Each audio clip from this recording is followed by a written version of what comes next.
Sampaikan kepada pensyarah dan seluruh rekan-rekan saya.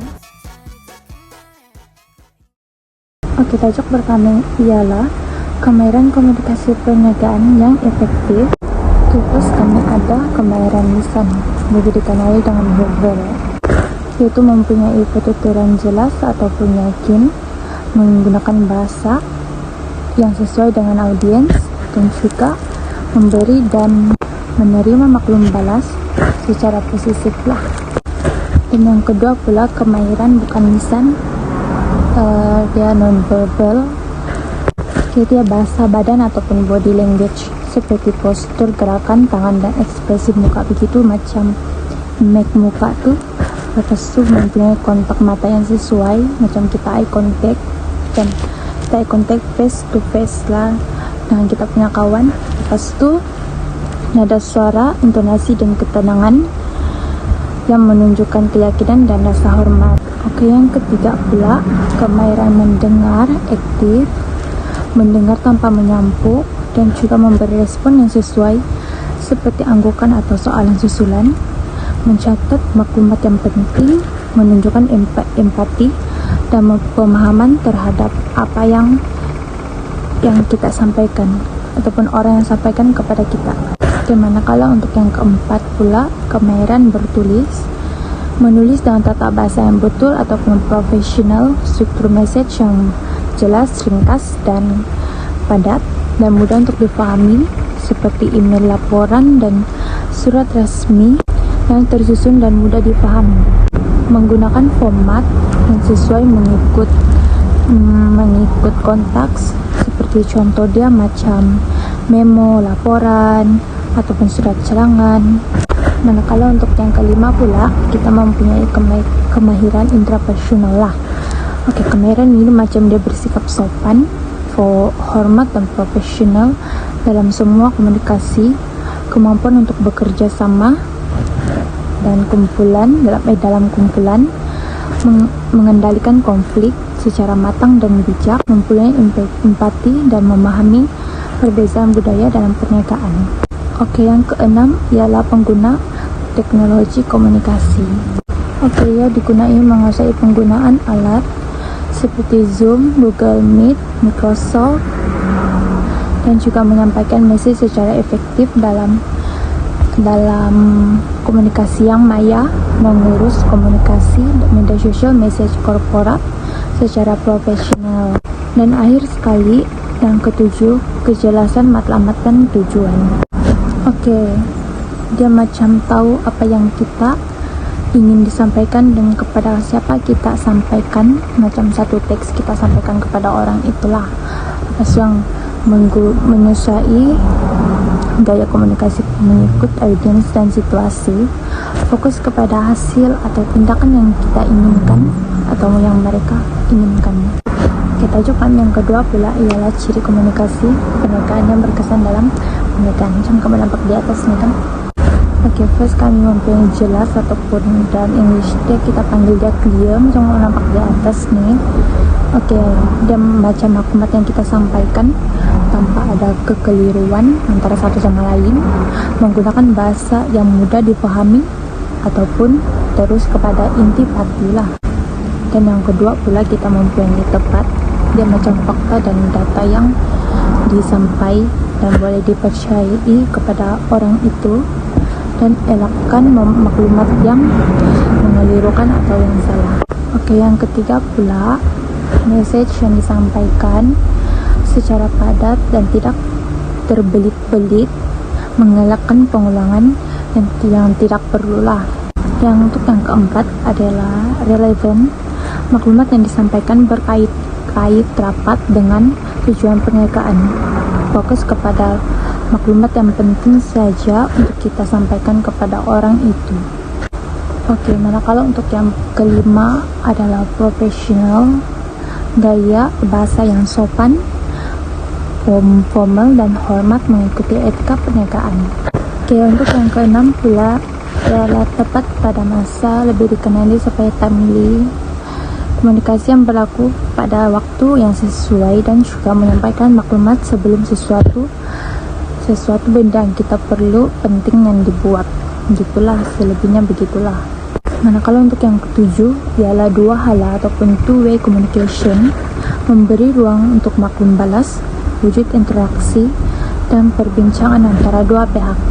Untuk yang ke-8 pula ialah konsisten.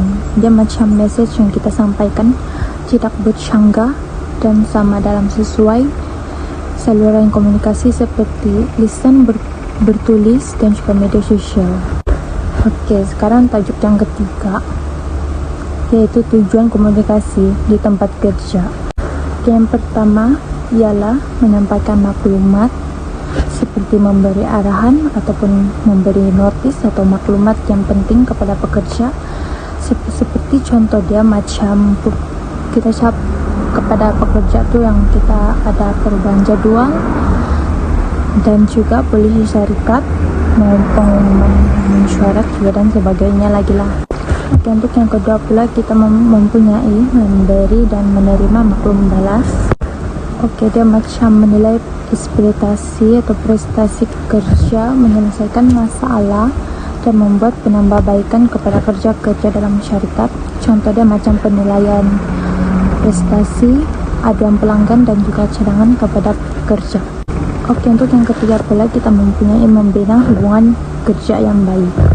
Oke, ini macam dia memupuk kerjasama dan semangat berpasukan antara rekan sekerja dan juga pihak atasan. Sebagai contoh dia macam perbualan yang mesra, kerja berkumpulan, dan juga aktivitas syarikat dan sebagainya lah. Dan untuk yang keempat pula kita ada menyelesaikan masalah dan konflik. Oke, ini pula dia macam komunikasi membantu mengenal pasti punca masalah dan mencari penyelesaian. Oke, sebagai contoh dia macam rundingan antara jabatan ataupun sesi konseling kepada pekerja. Oke, akhir sekali ialah menyelaraskan tugas dan tanggung jawab. Jumlah pendapat paling last nih di bawah nomor 5. Oke, macam dia pastikan setiap individu tahu apa yang kita perlu dilakukan dan bila-bila masa saja. Contoh dia macam pembagian tugasan dalam satu projek ataupun pembagian kerja antara syarikat atau dengan syarikat yang lain. Tajuk yang keempat pula, saluran komunikasi formal. Yang pertama, mesyuarat rasmi. Mesyuarat kaki tangan pengurusan, jabatan atau lembaga pengarah. Ia mempunyai agenda minit mesyuarat dan dipantau secara rasmi. Yang kedua, surat rasmi. Ia digunakan untuk menyampaikan maklumat penting secara bertulis. Contoh, surat tawaran kerja, surat amaran, surat permohonan. Yang ketiga, email rasmi. Ia digunakan untuk menyampaikan maklumat dengan cepat dan bertulis. Contoh, notis pejabat, pengumuman rasmi, dan laporan bulanan. Yang keempat, memo. Ia digunakan secara dalaman antara jabatan atau bagian. Sama ada pendek, padat, dan terus kepada tujuan. Yang kelima, laporan. Dokumen rasmi yang menyampaikan maklumat atau penemuan berdasarkan data. Contoh, laporan keuangan, laporan prestasi, dan laporan audit. Yang keenam, taklimat atau pembentangan. Ia disampaikan secara lisan kepada kumpulan pekerja dalam sesi rasmi. Contoh, taklimat keselamatan dan pembentangan projek. Tajuk yang kelima pula, rangkaian komunikasi formal. Yang pertama, rangkaian menegak. Ke bawah, dari pihak atasan kepada bawahan. Contoh, arahan, polisi, jadual kerja. B, ke atas, dari bawahan kepada atasan. Contoh, laporan kerja, maklum balas, dan cadangan. Yang kedua, rangkaian mendaftar, antara pekerja yang berada pada tahap hierarki yang sama. Contoh, komunikasi antara rakan sekerja dalam jabatan yang sama.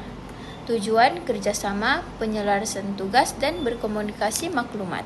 Yang ketiga, rangkaian pepenjuru, antara pegawai dari jabatan atau unit yang berbeza dan tahap yang berbeza. Contoh, staf pemasaran berkomunikasi dengan pegawai keuangan atasan. Tujuannya untuk mempercepat proses kerja dan meningkatkan kecekapan. Yang keempat, rangkaian rantaian. Maklumat bergerak mengikut susunan hierarki secara satu hala atau dua hala. Contoh, ketua pegawai, pengurus, penyelia, dan pekerja.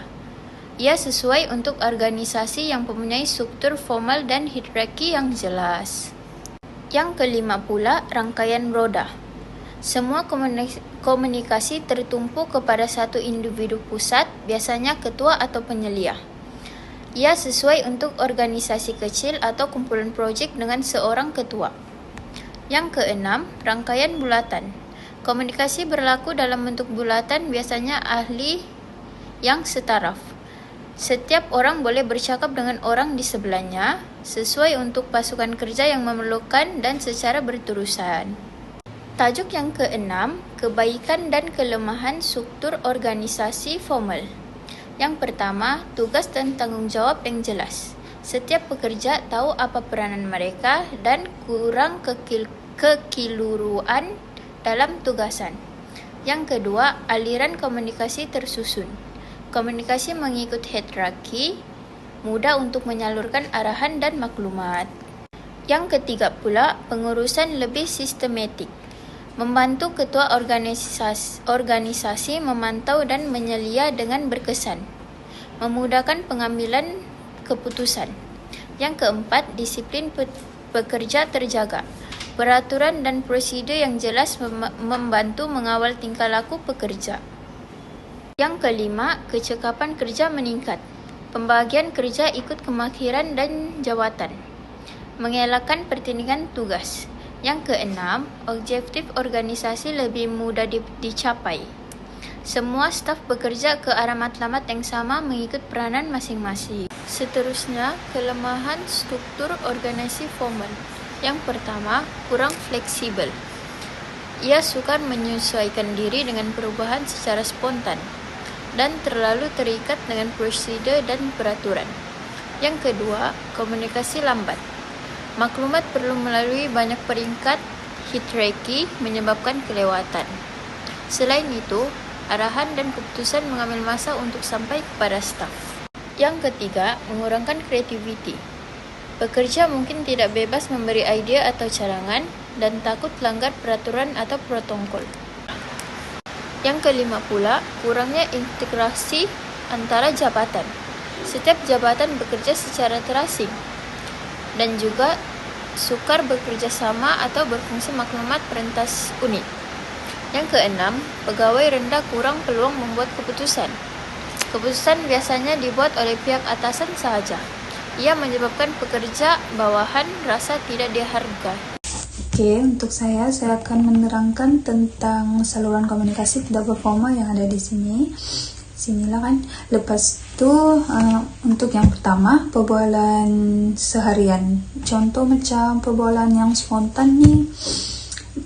Dia berlaku secara spontan lah, macam sama sekelas, macam semasa kita di kelas, time rehat kita berborak kosong lah, macam itu. Oke. Untuk yang kedua nih, dia dalam media sosial dan aplikasi. Dia macam kamu main WhatsApp, ya, kamu main WhatsApp, main TikTok, kamu chat di grup, macam contoh kamu ada grup, kamu chat lah sesama gerakan. Lepas tu kamu just santai-santai borak-borak macam tu. Oke, itu maksud untuk media sosial dan aplikasi. Oke, yang ketiga ialah komunikasi lisan tidak rasmi. Oke, komunikasi lisan tidak rasmi dia macam borak stable lah, macam macam borak meja bulat, macam tu. Dia macam bertukar bercerita sesama, macam cerita pasal kisah-kisah dongeng ke apa-apa lah, macam yang berjenaka macam tu. Oke, lepas tu yang keempat dia rangkaian sosial di tempat kerja. Oke, untuk rangkaian sosial di tempat kerja ni dia hubungan persahabatan antar pekerja yang membentuk kumpulan sosial. Maklumat tersebar melalui hubungan tanpa saluran rasmi. Oke, lepas tu yang kelima dia ni Gravermind kabar angin lah, macam gosip, macam kawan kau ada dengar cerita macam ni, lepas tu dia sampaikan dengan kau. si anu tuh begini-begini, macam tuh. Oke, seterusnya adalah kebaikan dan kelemahan struktur organisasi tidak formal. Oke, yang pertama nih, komunikasi lebih cepat. Komunikasi lebih cepat nih, dia macam sesuatu maklumat tuh dia mesti sampaikan dengan lebih cepat. Nggak macam banyak mau macam tidak berperingkat lah, macam tuh. Dia macam terus apa-apa maklumat dia terus sampai, dia tidak perlu melalui apa-apa peringkat lah, macam mau inilah mau itulah, tidak perlu, dia terus saja macam tuh. Oke, untuk yang kedua nih, dia macam mewujudkan suasana mesra. Dia nih macam suasana kalau di tempat kerja atau macam di college, kalau contoh di tempat kerja, kau kerja dengan rekan yang tidak kepala mesti tidak seronok kan, kita mesti mau dengan keadaan yang selesa, dapat kawan sekerja yang mesra, lawak sesama kan. Oke, jadi dia akan menimbulkan hubungan baik antara pekerja. Lepas itu dia macam lebih semangat lah untuk kerja dan saling percaya, dapat membantu sesama rakan. Oke, untuk yang ketiga ini ialah meningkatkan motivasi pekerja.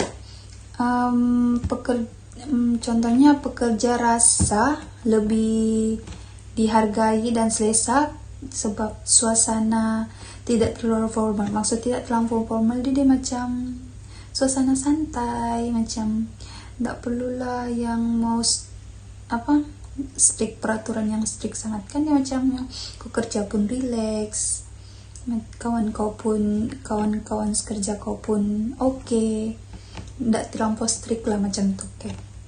Lepas tu dia memberi ruang untuk meluahkan pendapat secara bebas. Ni macam apa yang kau rasa tidak ngam di tempat kerja tu, kau bebas untuk beri pendapat tanpa rasa tidak yakin. Oke, untuk yang keempat ni, dia menyokong struktur formal, membantu menyampaikan maklumat formal dengan cara yang lebih mudah difahami. Dia macam sesuatu maklumat ni dia sampaikan dengan normal lah, supaya kau senang faham, macam cakap biasa yang tidak terlampau Melayu betul, macam tu. Lepas tu boleh membantu menyelesaikan salah faham dari komunikasi rasmi. Oke, yang kelima, menggalakkan perkongsian ide baru lebih mudah dikongsi tanpa rasa takut atau tekanan. Dia macam apapun ide yang ada di pikiran kau masa kerja, just cakap. Tidak perlu mau rasa macam takutnya saya mau cakap ni sebab saya takut salah, saya takut ide saya tidak boleh diterima, macam tu. Menyuburkan kreativiti dan inovasi dalam kalangan pekerja. Macam contoh, kau punya otak ni, kau ada tuh kreativiti yang lebih bagus, kau mau kongsi, just cakap. Tidak perlu mau keep, tidak perlu mau simpan sendiri, just bagi tahu dorang apa yang kau mau cadangkan di sana, di tempat kerja. Oke. So, untuk yang keenam, dia mengurangkan tekanan kerja. Suasana kerja yang santai membantu pekerja lebih tenang dan fokus. Maksudnya di sini, macam yang saya cakap, kalau kau kerja dengan suasana yang tidak menarik, tidak selesa, kau akan rasa tidak selesa di tempat kerja. So kalau kau kerja, kau mesti mau suasana yang macam kawan kau kawan kau semua sporting, tidak macam yang strict, tidak senyap, tidak sendu kan, macam itu. Lepas tu membina persekitaran kerja yang positif ni, macam kau dapat kawan yang semua support kau, dia nak macam cakap belakang, dia selalu macam sporting, macam secara sporting. Oke, untuk kelemahan struktur tidak formal pula, yang pertama, kurangnya garis kuasa yang jelas, baca kekeliruan tanggung jawab tanpa struktur hierarki yang jelas. Orang ramai mungkin tidak mengetahui siapa yang bertanggung jawab dalam situasi tersebut. Itu sukar untuk mengenal pasti pemimpin. Pemimpin tidak tersusun boleh menyebabkan kesukaran dalam menentukan siapa yang patut dorang rujuk untuk bertanya apa-apa yang patut mereka cadangkan.